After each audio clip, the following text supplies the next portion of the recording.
Annyeonghaseyo konnichiwa. Alors j'espère que vous passez de bonnes fins de vacances. Aujourd'hui je vous raconte une anecdote qui m'est arrivée lorsque je venais juste de débarquer en Corée et qui m'avait profondément blessé. Avant de commencer, je tenais juste à préciser que évidemment tous les Coréens et tous les Coréennes ne sont pas pareils. Je ne fais pas de généralisation. On est clair là-dessus, hein?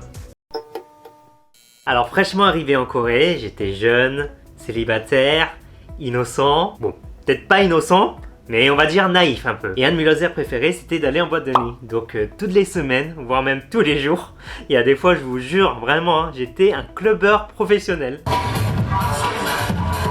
Et un soir, je suis allé dans un club qui s'appelle Octagon. J'étais prêt au combat, franchement, j'avais enfilé ma meilleure tenue, j'étais là avec mes boys. Et sur la piste de danse, j'étais en mode Terminator. Et là, je vois une bombe, le sosie de Jessie.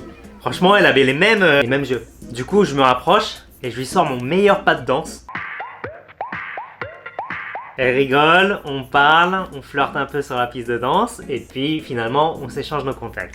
Quelques jours plus tard, on s'envoie des messages et puis, contre toute attente, elle m'appelle au téléphone. Et là, on passe 3 heures au téléphone à bavarder. Et en plus, le courant, il passe super bien, on se tape des barres et tout. Et finalement, on décide de se revoir chez moi. Et là, les gars qui ont vécu en Corée, je pense qu'on va se comprendre. Ah, t'aimes le vin toi aussi? Ah bah moi, tu sais, je suis un expert en œnologie, hein. Je vais cuisiner un plat français avec du vin. Donc le jour J, je lui sors le grand jeu. Ah, j'ai fait les choses bien, hein. Tel un bon gentleman français. Entrée, plat principal, dessert. Donc on mange, on rigole, ça se passe bien. Et juste avant le dessert, je lui ai sorti la phrase la plus romantique de toute l'histoire. Je lui ai dit, le dessert, bah ça sera moi. Ah, ça sonnait bien quand je l'ai dit la première fois. Enfin bref, ça l'a fait rire. Donc qui dit femme qui rit. Avant que je vous raconte la suite, sachez que cette anecdote fait partie des histoires de ma BD bilingue pour apprendre le coréen de façon ludique. C'est un e-book interactif qui vous permettra de passer du coréen en français en un simple clic. Et en plus de la BD, il y a bien sûr une partie pour apprendre la grammaire depuis la base avec les exemples tirés de la BD pour que ce soit plus concret pour vous. Et pour ceux qui veulent en savoir plus, il y a une partie consacrée à des points de culture qui apparaissent au cours des anecdotes. Donc si vous en avez marre d'apprendre avec un manuel classique, je vous conseille de vous procurer cet e-book, je mets le lien dans la description. Et puis jusqu'au mois d'août, j'ai créé un coupon de réduction de 20%, donc profitez-en. Retour à l'anecdote, on était chez moi, tout se passait bien, hein.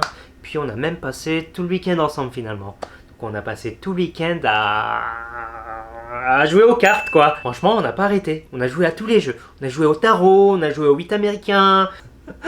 Je dis n'importe quoi. Je sais même pas si vous allez comprendre mon humour. Donc à partir de là, on commence à se fréquenter souvent. Mais les choses n'étaient pas nettes. Quand on était ensemble, elle était adorable, super affectueuse. Mais quand on se séparait, c'était un fantôme. Elle donnait pas de nouvelles. Elle répondait à mes textos en week-end le soir à 20h alors que je lui écrivais le matin. Et un jour, sorti de nulle part, j'ai eu droit à un « je t'aime ». Et quand elle m'a dit ça, bah je l'ai cru, normal. Et du coup j'ai commencé à m'ouvrir et à projeter mon avenir avec elle. Ah bah dans 10 ans, quand on aura notre enfant, moi je voudrais qu'il soit footballeur. Par contre elle voudra sûrement qu'il soit chanteur. On va sûrement se disputer sur ça. Puis elle va me jeter du kimchi à la gueule, c'est sûr. Mais heureusement, on va se réconcilier en faisant l'amour passionnément. Bon j'avoue, je suis allé trop loin. Et après ça, ça devenait encore plus bizarre puisqu'elle annulait souvent nos rendez-vous, genre le jour même, alors que je me faisais une joie de la voir. Et des fois elle me sortait des vieilles excuses. Genre ah, je me suis cassé un ongle, je peux pas te voir. Bon, elle n'a pas vraiment dit ça, hein. Vous avez compris quoi. Ce qu'elle faisait, c'était ce qu'on appelle du push-pull, du chaud-froid. Ça consiste en fait à alterner deux comportements d'intérêt et puis de désintérêt, tout ça pour semer la confusion chez la personne. Et puis moi, bah ça me rendait fou. Et en plus, elle arrêtait pas de me demander si je l'aimais ou pas, tout le temps. C'est vrai, à l'époque, je l'aimais vraiment beaucoup.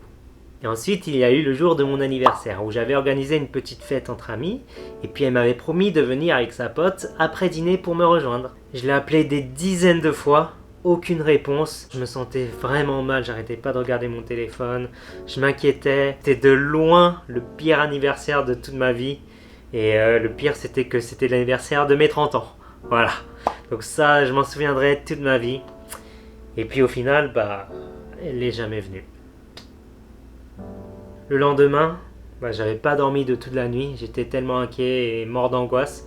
Je reçois un texto, genre en plein fin d'après-midi, hein.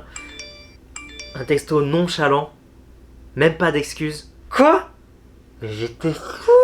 Du coup, j'essaie de la rappeler tout de suite. Décroche pas. C'est peut-être culturel. Elle a pas voulu me confronter. Donc au final, on se texte.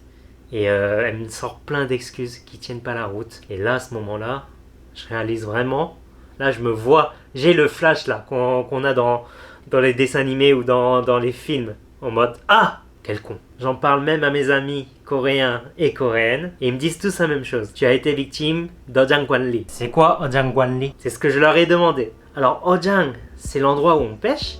Et Kwanli, c'est la gestion. Donc pour imager en fait, cette expression elle signifie l'élevage de poissons. Alors cette expression elle désigne des personnes, que ce soit des filles ou bien des mecs, qui n'ont aucun remords à fréquenter plusieurs personnes en même temps sans franchir le pas d'officialiser la relation. Et ces éleveurs mentent à tout le monde en utilisant des techniques de manipulation pour garder leurs poissons sous la main. Ils se comportent exactement comme s'ils étaient en couple avec la victime, sauf qu'au fond d'eux, ils ont aucune intention de se mettre en couple en fait. Par contre, le jour où ils trouvent quelqu'un qui leur plaît vraiment, là ils disparaissent dans la nature sans un mot. Donc après ça, je réalise et puis surtout je l'admets, parce que j'étais très têtu.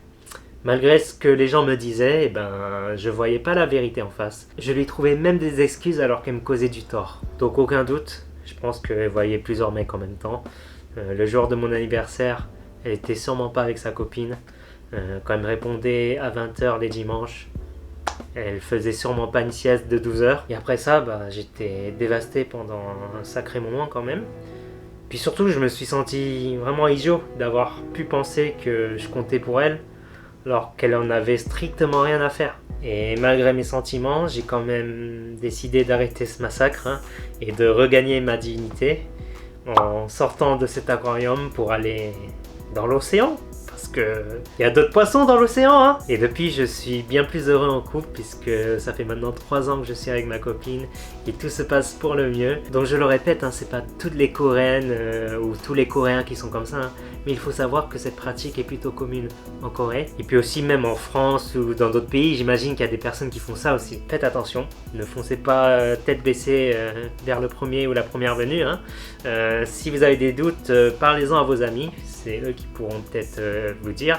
Parce que quand vous êtes dans le cœur de l'action, c'est difficile de prendre des décisions et puis de voir la vérité en face. Puis gardez en tête que si une personne vous aime vraiment, elle ne cherchera pas à vous manipuler. Et puis surtout, ne jugez pas la sincérité d'une personne basée sur ses paroles, mais plutôt sur ses actes. Sur ces bonnes paroles, je vous dis à très bientôt pour une autre vidéo. N'oubliez pas de vous abonner, de liker la vidéo si vous a plu et puis de me dire ce que vous en pensez dans les commentaires. Et dites-moi aussi si ça vous est déjà arrivé avec des Coréens, des Coréennes ou même en France. En attendant la prochaine vidéo, je vous dis prenez soin de vous et à bientôt. Annyeong!